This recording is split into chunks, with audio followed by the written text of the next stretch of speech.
अस्सलाम वालेकुम नाज़रीन, TS9 न्यूज़ में आपका खैर मक़दम है। मैं हूं नेहा खान। नजर डालते हैं आज की अहम तफसीलात पर। नहमदुहु व नसल्ली अला रसूलिहिल करीम। आज आप हज़रात ने ज़हमत फरमाई और जो कुछ मेरे साथ अफजलगंज के पुलिस अहदेदारों ने बदतमीज़ी की, उसके फ़ोटोज़ देखकर आप हज़रात ने कुछ सवालात मुझसे जो करना चाहते हैं ज़रूर कर सकते हैं मैं, लेकिन पहले मैं उसकी वजाहत कर दूँ। दो को कुछ 2-4 मिनट कम ही थे कि मैं नए पुल पे पहुंच गया। नए पुल पे 2 रास्ते बनाए गए हैं। 2 रास्तों पर 2 साहिबीन ठहरे हैं। एक रास्ते पर तो जो उनको समझ में आते हैं उनको छोड़ा जाता है, और जो दूसरे रास्ते पर है वो सीधा जाके उस्मानिया दवाखाने के पास जो उनका ऑफिसर ठहरता है वहाँ जाकर उस गाड़ी को रुकाया जाता है। जब मेरे सामने से 2 गाड़ियाँ गुजर गई तो मैंने कहा कि देखो भाई, 3 मिनट काफ़ी है, 3 मिनट में मैं घर पहुँच जाऊँगा, मेरा घर पंजेशा में है। तो कहा नहीं, आप इधर से जाएंगे। मैंने कहा कि मुझे सब गाड़ियाँ इधर से जा रही हैं, मुझे भी उसी रास्ते से जाने दीजिए। मगर मौजूदा हालात में मैंने देखा कि पुलिस वालों के अंदर भी एक शर छुपा हुआ नज़र आया, और वो शर मेरे जितने वहाँ देर ठहरने पर इंस्पेक्टर या वो जो मौजूद था उसने जो अमल किया है उससे मुझे मालूम हो रहा था कि वो एक ही मज़हब के लोगों पे निशाना बना रहा है। मुझे हैरत ये होती है कि ये चेक पोस्ट हमारी हिफाजत के लिए बनाए गए या हमारे से लूटम लाट के लिए बनाए गए। हमारे कमिश्नर साहब हमारे को इतनी मीठी मीठी तकरीरें करते हुए अपने तरफ मायल करते हैं, लेकिन उनके ओहदेदार जो ठहरे हैं जिम्मेदारी लेकर वो जाहिलों से भी बदतर। और मैं जब उनसे मुलाकात करने के लिए करीब गया और जाकर मैं अपना तारुफ पेश करने की कोशिश कर रहा था तो उन्होंने मेरे तारुफ को भी सुनने से मना कर दिया। मैंने कहा मेरे पास पास भी है, मगर वो कहा नहीं, आप ठहरिए, कोई बात आपसे करनी नहीं है। तो इस किस्म के जाहिल लोगों को अगर आप ठहरा करेंगे और फिर दौरा करके आप लोगों को ये समझाएंगे कि आप इत्मीनान से है, तो ऐसे जाहिलों पे भरोसा करके हम इत्मीनान से कैसे रह सकते हैं। आज ही मेरे सामने कई रिपोर्ट मैं खुद देखा हुआ। उमर रसीदा ज़ईफ साहब अपनी बच्ची की मिजाज पुरसी के लिए ओल्ड सिटी आए थे। वो बेचारे नामपल्ली में रहते हैं। उनकी गाड़ी को पकड़ लिया गया और उनको कह रहे हैं कि आप पैदल जाइए। क्या हमारे पुलिस वालों के आग नहीं है? नौजवान चलो है भाई, आप नौजवानों के साथ करिए। एक ऐसी उम्र वालों के साथ जिसकी उम्र बेचारों की 60 से 65 साल की है, ऐसे लोगों पे ये जुल्म। और आप हुकूमत को खुश करने के लिए, कोर्ट के ऑर्डर को बजा लाने के लिए आप ये लूटम लाट का सिलसिला जो जारी करे हैं और सिर्फ एक तबके को जो निशाना बना रहे हैं, ये तो हैरत की बात। आज मैं 2-3 मुकामात की तस्वीर मेरे पास लोगों ने भेजा।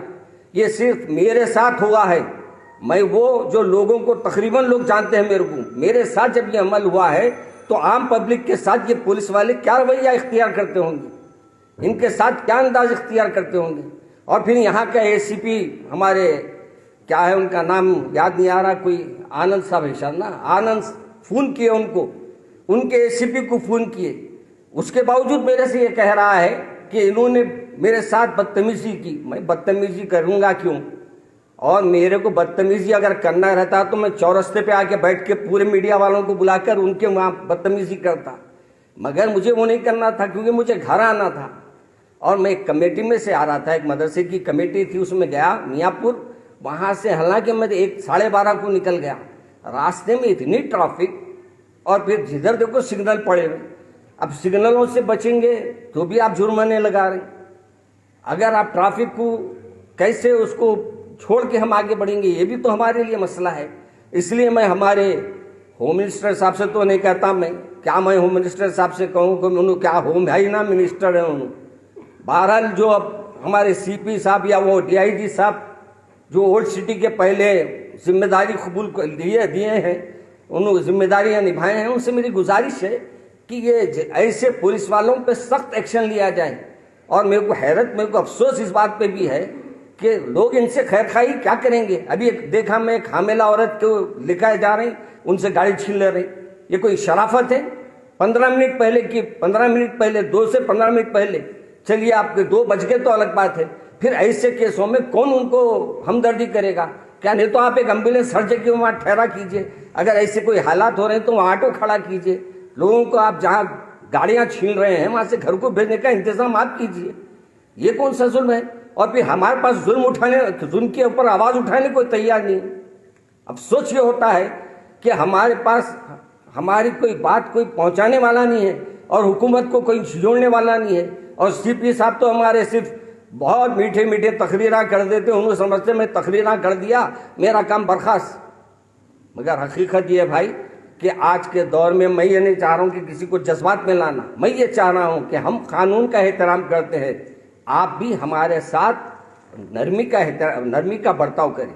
हाँ, नौजवान अगर फिर रहे हैं आप उनको बराबर रोकिए, बराबर उनसे सवाल कीजिए, मगर कोई अच्छी अहम शख्सियत दिखती है तो उसके साथ का तो मामला अपना रुख बदल के बात कीजिए। वही आप अपनी जबान, वही अपनी लफ्फाजी, वही अपनी पुरानी आदतें कैसे आप बर्दाश्त की जाएंगी? इसलिए मैं मौलाना, चालान हुआ आपके साथ या फिर बातचीत करके छोड़ा गया आपने?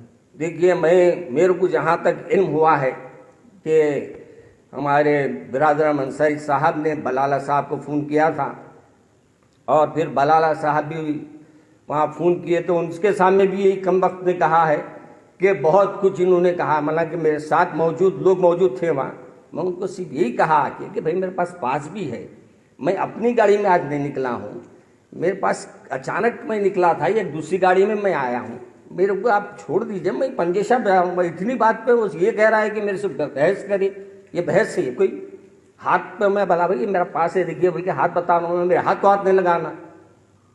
हमारे इनको गाड़ी छीन रहे हैं, हम कुछ नहीं करना, इनके हाथ को हाथ लगाए तो उनको कोरोना हो जाएगा। हाँ, ये गाड़ियों के पैसे लूट के खा रहे हैं तो इनके खानदान वालों को कोरोना नहीं होगा, इनकी नस्लें हराम में जाएंगी, मरेंगी इंशाअल्लाह। मौलाना, आपने कहा कि एक तख्ते को देखकर पुलिस पकड़ा जा रहा, तो इससे क्या मतलब, क्या ऐसा हो सकता है? मैं ऐसा महसूस किया हूँ आज, ये मेरे सामने हुआ है। नाज़रीन, फिलहाल बस इतना ही। मज़ीद अपडेट्स के लिए हमारे चैनल को सब्सक्राइब करें और वीडियोस को लाइक और शेयर ज़रूर करें। शुक्रिया।